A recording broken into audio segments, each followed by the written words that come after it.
به همین نامردی که در حق مکردین قوم لندغر، ای به مو شیر مادرتان لعنت، به مو والدینتان لعنت، به مو رفتگان و مردگانتان تف لعنت شیطانی. خدا شما انسانهای بی غیرت و بی حیثیت و بی عزت را بشرماند. به مردانگیتان لعنت، به غیرتتان لعنت، به انسانیتتان لعنت که شما این گونه به نامردی انتقام میگیرین. خدا لعنتتان کنه، پروردگار لعنتتان کنه.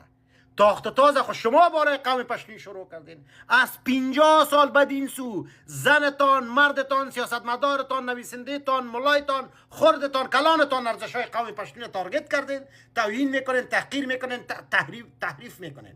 حالا که من در مقابلتان خستم، ایواز از اینکه برای من دلیل بگوین، ایواز از اینکه کتمه منطق بگوین، مکمل قومت جام مانده، زورت نکشیده، منطق و دلیل گفته نمیتونی، منبع و بنسٹ آورده نمیتونی، میای این گونه یک جوان کتابش ریویو دروغ و فیک میتی. او لعنت خدا به مادرت که تو را به دنیا آورده، تو را قرآن قسم همی کتاب تو خواندی. اینجا خب برای من معلوم میشه هیچ کدامتان کتاب نخریدین، ندیدین، نه در دستتان گرفتین، ولی شما لعنتی های بیزت به شکل دستجمی آمدین برادر عزیز این گونه ریویوهای دروغ، تهمت و بهتان بالای ما زدین. شما چی فکر میکنین که من این ریویوها را اما تو میمانم؟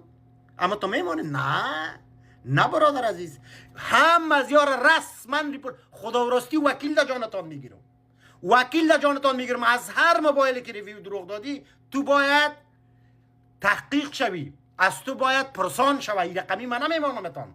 اینجا برادر امریکا شار خربوزه نیست، اینجا خیرخانه و سرای شمالی و سر کوتل نیست که پلیتای مردم بزنین و از دفتر مارشال فهیم زنگ بیا که ایلایت کنه کس. نه خیر برادر عزیز، ای جبران کار داره. او قوم لندغر، ای جبران کار داره ای کاره که شما کردین. بی سوادای بدبخت، جاهلای تقلبکارای بیزتهای بیشرفها. یک چند تا زمی بزرگای پشتین برای ما زنگ زدن، گفت عزیز ایره غرض نگی مردم در ریشه هایشان کار نداشته باش، خیر گناه دارن، مسلمان هستن، برادر ما هستن. من اینا اسلام من برات نشان میتم، برادری را برات نشان میتم. من خدای 2 ماه چوب بودم، چنان اصلیت به دنیا نشان میتم که پیشم مردم هزاران روی نداشته باشی، پیش تمام اقوام اگه ما آبروی شما لندغرار نبردم اگه بانمتان. به همین نامردی که در حق مکردین قوم لندغر، ای به مو شیر مادرتان لعنت، به مو والدینتان لعنت، به مو رفتگان و مردگانتان تف لعنت شیطانی. خدا شما انسانهای بی غیرت و بی حیثیت و بی عزت را بشرماند. به مردانگیتان لعنت، به غیرتتان لعنت، به انسانیتتان لعنت که شما این گونه به نامردی انتقام میگیرین. خدا لعنتتان کنه، پروردگار لعنتتان کنه. تاخت تازه خود شما برای قوم پشتین شروع کردین. از 50 سال بعد این سو زنتان، مردتان، سیاستمدارتان، نویسندهتان، ملایتان، خردتان، کلانتان ارزش‌های قوم پشتین تارگت کردین، توهین میکنین، تحقیر میکنین، تحریف میکنین.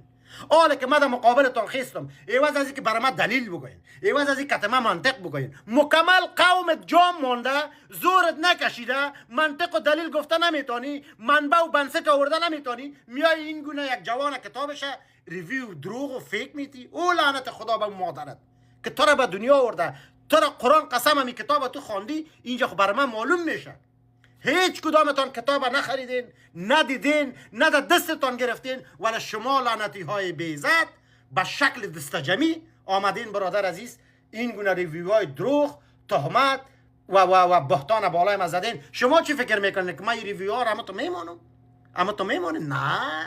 نه برادر عزیز، هم از یار رسما ریپورت خدا و راستی وکیل در جانتان میگیرم، وکیل در جانتان میگیرم. از هر موبایلی که ریویو دروغ دادی تو باید تحقیق شوی، از تو باید پرسان شوی. این رقمی من نمیمانمتان. اینجا برادر امریکا شار خربوزه نیست، اینجا خیرخانه و سرای شمالی و سر کوتل نیست که پلیتای مردم بزنین و از دفتر مارشال فهیم زنگ بیا که ایلایت کنه کس. نه خیر برادر عزیز، ای جبران کار داره. او قوم لندغر، ای جبران کار داره ای کاره که شما کردین. بی سوادای بدبخت، جاهلای تقلبکارای بیزتهای بیشرفها. یک چند تا زمی بزرگای پشتین برای ما زنگ زدن، گفت عزیز ایره غرض نگی مردم در ریشه هایشان کار نداشته باش خیره، گناه دارن، مسلمان هستن، برادر ما هستن. من اینا اسلام هم برات نشان میتم، برادری رو برات نشان میتم. من خدای 2 ماه چوب بودم، چنان اصلیت به دنیا نشان میتم که پیش مردم هزاران روی نداشته باشی. پیش تمام اقوام اگه ما آبروی شما لنده قرار نبردم اگه بانمتان.